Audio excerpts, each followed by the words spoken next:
Ну що ж, вітаю, дорогі автолюбителі. Сьогодні ми з вами поговоримо про ще одну магнітолу, про яку я обіцяв поговорити з вами. Це Jansun X7 Pro. Нагадую, наступна буде X7 Max. Попередня була Jansun X7. Вони є в різних комплектаціях. Це версія Minimal C, це 2 плюс 32 4G. Нагадую, версії не 4G і не 8 ядер в цій модифікації Jansun немає. Адже це преміальний сегмент. Давайте подивимося, що входить в комплект. Що в нас входить в комплект? В комплект у нас входить магнітола. Розміри зараз її надам. Бачите, вона вже йде на спеціальній рамці кріплення. І в комплекті є перехідник, рамка під 10 дюймів, якщо у вас основна рамка. І там стандартні кабелі, які пов'язані саме з 4G версією. Ну, давайте з вами зараз спробуємо подивитися, що у нас виходить, якщо ми, наприклад, використаємо ось таку рамку. Це рамка на Mazda 5. І ось у нас ця магнітола.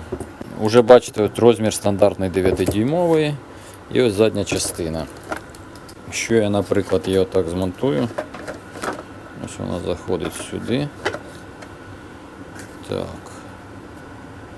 Ага, верх ногами ось так. Ось так, бачите? Ось так це буде приблизно виглядати. Ось так буде виглядати. Фіксується на заднє кріплення. І магнітола ось так ось стає. Вона підходить на 9. Там в комплекті є перехідник на 10. Ну, така немаленька магнітола. Як бачите, вона значно більша, ніж 9-дюймова. І навіть більше, ніж 10-дюймова. Крім того, вона прямокутна, а не трапецевидна, як були попередні версії. Перейдемо до її огляду. Давайте з вами підключимо і подивимося, що у нас виходить по огляду. Так, зараз хвилиночку, треба приєднати живлення. Приєднали живлення.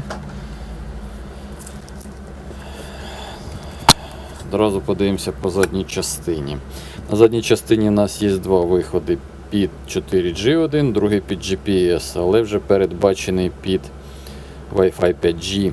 Ну, поки що немає. А також є модифікатор під SPDIF, він тут прибраний. Це дозволяє значно зменшити вартість магнітоли, тому що для того, щоб користуватися SPDIF, зрозуміло, що потрібен SPDIF підсилювач відповідно. Він досить дорогий. Вентилятор вбудований всередину, підключається на RCA кабель, а також він змінний, його можна замінити. Ну, більше нічого такого особливого немає. Модифікація йде, це DAV, це серія DAV. Така серія є і для 9 дюймів, і для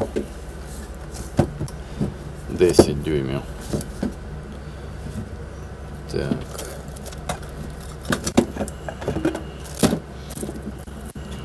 Зараз підкладу. Ось так, думаю, буде добре видно.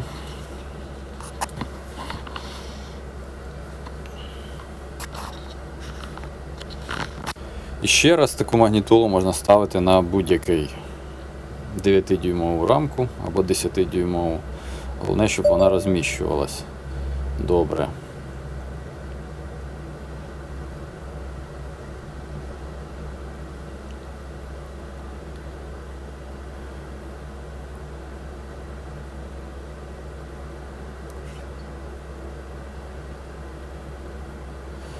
Так, давайте подивимося, що тут у нас.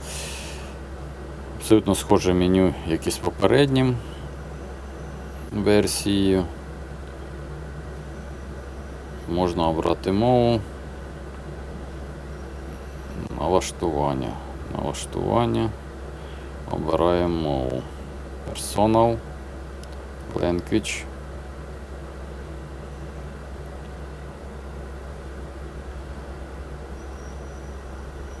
Оберемо мову, перетягнемо її як основну.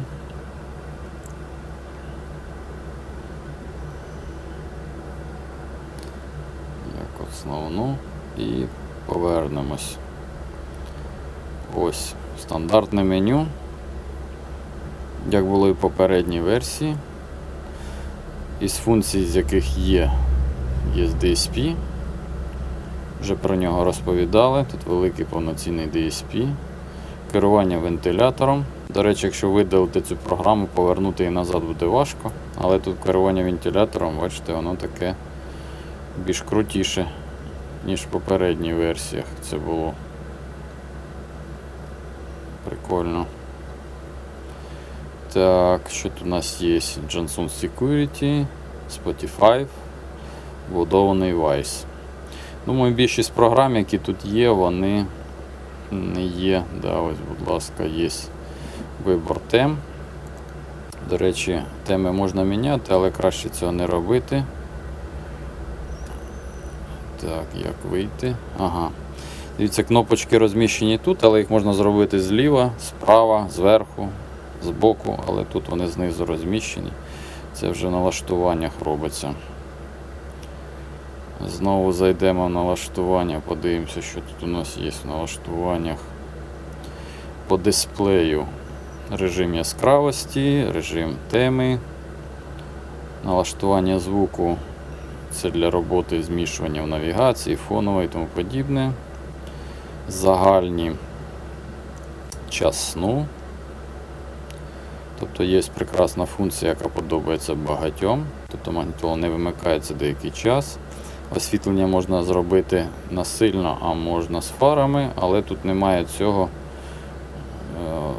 підсвічування, тому не зрозуміло, для чого це зроблено, адже фізичних кнопок нема. Вибір програми реєстратора, дозволи додатків. Ну, в принципі, тут нічого такого цікавого. Температуру показувати буде, якщо CAN bus є, кондиціонер теж. Кнопки керма навчаються за стандартною програмою. При роботі з заднім ходом, а також вибір типів камери, які можна встановлювати. Голос, да, є вибір голосового, але це знову для інтернету. Особистий, персональна інформація. Рахунок – це облікові записи. Вибір мови, налаштування способу введення. Ну, тут нічого такого. Варіанти з'єднання з мобільним телефоном. Пропонується CarPlay. Своєрідний CarPlay. Це, понятно, що не той CarPlay, який є офіційний. Система. Є якесь оновлення. Не рекомендую оновлювати взагалі по повітрю, по Wi-Fi. А оновлювати потрібно лише через USB-флешку. Тут показано, як це робиться. Налаштування виробника. Ну, паролі, я думаю, ті, що й були. Бачите, ні. Ні.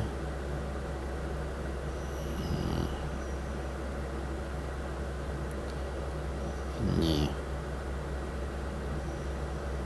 Вже забув, як я вводив минулого разу. Так. Ага, це налаштування виробника. Цей пароль треба дізнатися буде у виробника. Вони недоступні для вас, тому повідомляти їх не буду, якщо називають меню розробника. А от заводський це або вісімки.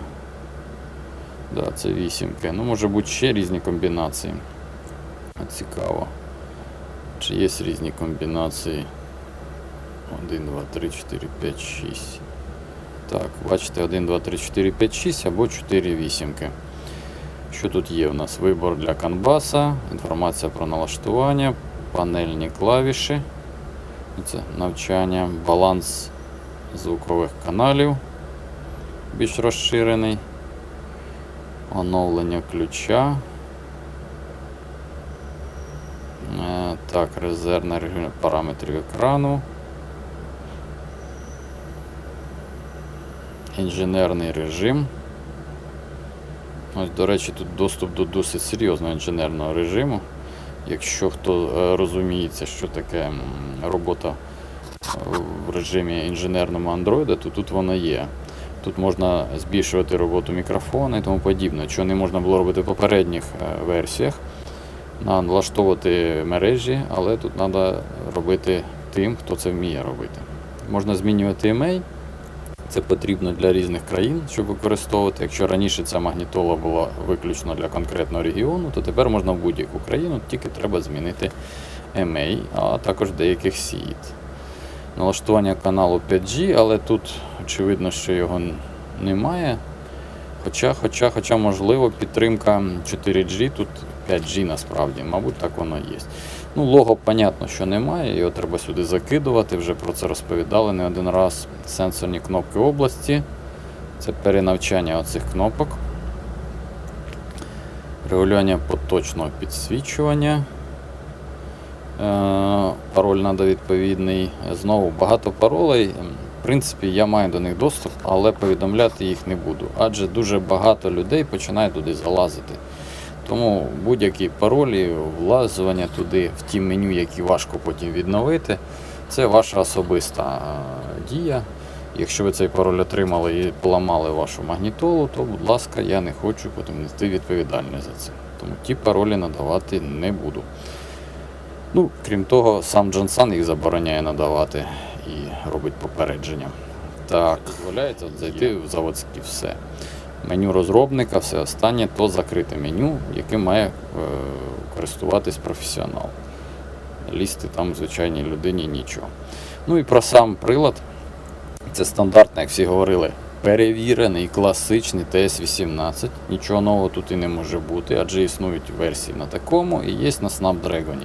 Це перевірений Cortex A55, класичний 8-ядерний процесор на 1.6. Всі модулі ви бачите, звуковий процесор 7604, радіомодуль 55. Якщо щось вам це говорить, Bluetooth 5.0 і так подібне. Для професіонала це можливо щось говорить. Оперативна пам'ять 2 плюс 32, говорив, що існує така 4 плюс 4, 6 плюс 128, 8 плюс 256. По швидкості магнітоли однакові. Дисплей тут 2К 2000 на 1200. Android 12 встановлений і тут якісь оновлення можна робити. Знову оновлювати краще не робити, тому що оновлення інколи не стають по повітрю або по Wi-Fi ідеально. В принципі, бачите, що собою являє даний пристрій. Пристрій цікавий з точки зору вже більш сучасності. Саме такого розміру пристрій ставлять на сучасні автомобілі, тому він і з'явився в такому розмірі. Наступний огляд буде Макса. Я не думаю, що там буде щось нове. Єдине, що там буде розмір. Я обіцяв поміряти цей. Зараз поміряю вам цей по довжині. Так. Ну, 26 сантиметрів. На